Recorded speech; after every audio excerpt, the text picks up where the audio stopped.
Assalamualaikum warahmatullahi wabarakatuh. Perkenalkan, nama saya Nia Kania. Saya dari kelas PAI5G, NIM saya 2311-231. Baiklah, di sini saya akan membuat video untuk memenuhi mata kuliah pengembangan kurikulum. Yang pertama itu, apa saja faktor penyebab pergantian kurikulum PAI di Indonesia? Apakah perubahan tersebut didasarkan pada kebutuhan peserta didik atau hanya sekedar mengikuti arus kebijakan formal? Kemukakan pendapat Anda beserta alasan yang ilmiah. Pergantian kurikulum di Indonesia merupakan fenomena yang sering terjadi dalam sistem pendidikan nasional. Sejak masa kemerdekaan hingga saat ini, Indonesia telah mengalami beberapa kali perubahan kurikulum, mulai dari kurikulum 1947, 1952, 1968, 1975, 1984, 1994, 2004 atau KBK, 2006 yang kita kenal KTSP, 2013 atau K13 hingga kurikulum mereka yang mulai diterapkan secara lebih luas pada tahun 2022. Faktor-faktor penyebab pergantian kurikulum di Indonesia, yang pertama itu perkembangan ilmu pengetahuan dan teknologi atau IPTEK. Dunia terus mengalami kemajuan pesat dalam bidang teknologi dan informasi. Hal ini menuntut kurikulum untuk selalu relevan dengan perkembangan zaman agar lulusan pendidikan Indonesia memiliki kemampuan dan keterampilan sesuai dengan tuntutan dunia kerja dan kehidupan global. Yang kedua itu ada perubahan sosial dan budaya.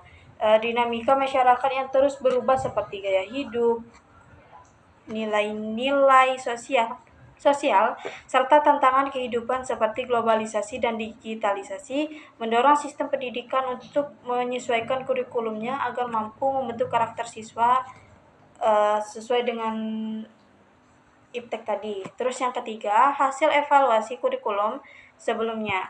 Setiap kurikulum memiliki kelebihan dan kekurangan masing-masing. Ketika sebuah kurikulum dinilai kurang efektif dalam mencapai tujuan pendidikan, maka pemerintah biasanya melakukan revisi atau menggantinya. Contohnya kurikulum 2006 atau KTSP. Itu kan dianggap terlalu fokus terhadap aspek kognitif, sehingga digantikan oleh kurikulum 2013 atau yang kita kenal dengan K13 yang lebih menekankan keseimbangan antara pengetahuan, keterampilan, dan sikap. Yang keempat, kebijakan pemerintah dan politik pendidikan.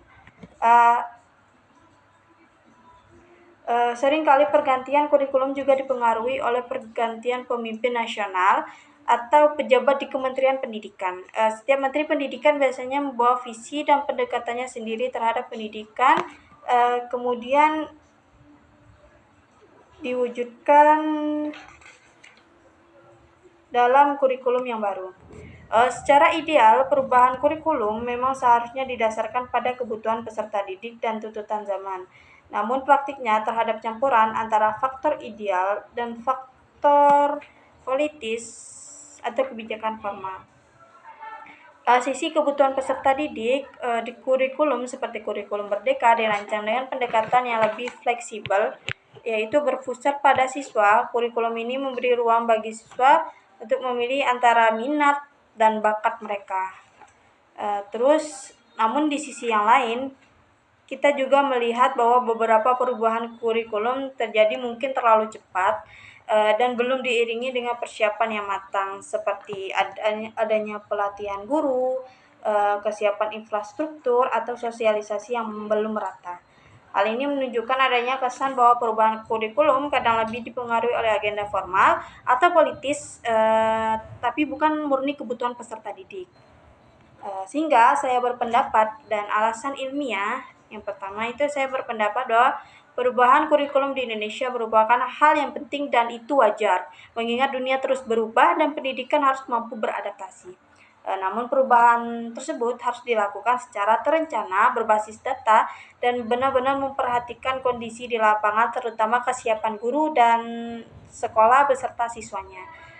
Secara ilmiah, menurut kurikulum development dari Taylor, pengembangan kurikulum harus mempertimbangkan 3 hal.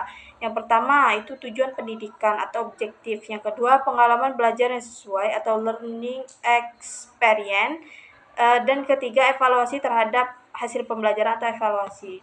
Jika perubahan kurikulum hanya dilakukan karena tekanan politik atau formalitas, maka tidak akan menyentuh substansi pendidikan dan justru dapat membingungkan para pelaksana di lapangan.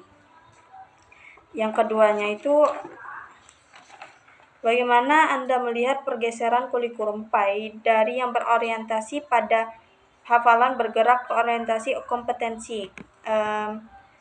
Lalu saat ini menuju pendekatan yang menekankan pada pengalaman pembelajaran yang bermakna, menyenangkan, dan mendalam. Menurut Anda, apa dampaknya terhadap Anda sebagai calon guru PAI? Pergeseran kurikulum pendidikan agama Islam dari yang berorientasi dari hafalan menuju kompetensi dan kini ke arah pembelajaran yang lebih bermakna, menyenangkan, dan mendalam merupakan suatu perubahan besar yang mencerminkan perkembangan paradigma pendidikan modern.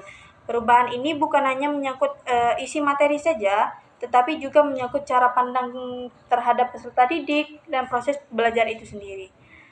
Perubahan paradigma kurikulum PAI yang dulunya fokus pada hafalan, pada masa lalu kurikulum PAI lebih menekankan pada aspek hafalan teks seperti ayat-ayat Al-Quran, hadis, dan definisi istilah-istilah dalam agama.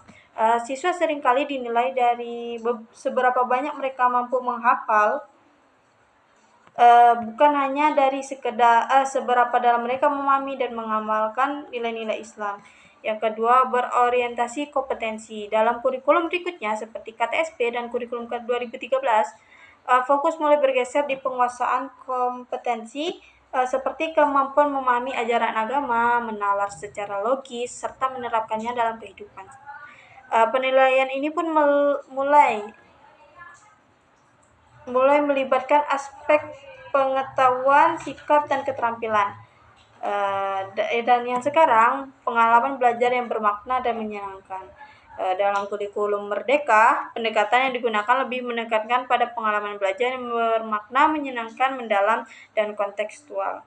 Guru juga tidak hanya menyampaikan materi, tetapi mengajak siswa berdialog, berdiskusi, bermain peran, membuat proyek, hingga melakukan refleksi diri atas nilai-nilai keislaman yang mereka pelajari dan alami dalam kehidupan nyata.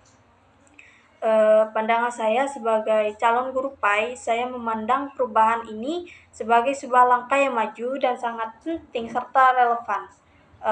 Pendidikan agama juga tidak seharusnya membuat siswa pandai menghafal, tetapi juga harus mampu membentuk karakternya, sikap, perilakunya sesuai dengan ajaran Islam dalam kehidupan sehari-hari.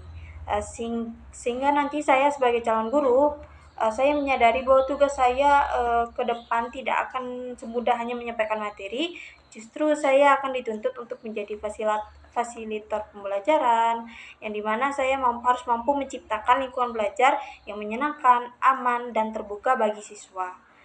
Yang kedua, memahami kebutuhan dan karakter siswa. Saya tidak harus bisa menyamakan semua siswa itu, karena siswa itu memiliki latar dan bakat atau minat mereka berbeda-beda. Terus yang ketiga, mengintegrasi nilai agama dengan kehidupan nyata. Jadi kita harus mengajarkan siswa agar bisa menjaga akhlak dalam kehidupan sehari-hari. Terus kita harus bisa menjadi teladan uswah hasanah. Terus dampaknya terhadap saya sebagai calon guru PAI mungkin yang pertama, meningkatkan kompetensi pribadi. Saya mungkin harus terus belajar dan meningkatkan kompetensi baik sisi keilmuan agama, pedagogik, maupun teknologi. Terus yang kedua, tanggung jawab lebih besar. Karena guru PAI bukan hanya tentang mentransfer ilmu, tetapi juga membentuk kepribadian serta spiritual siswa.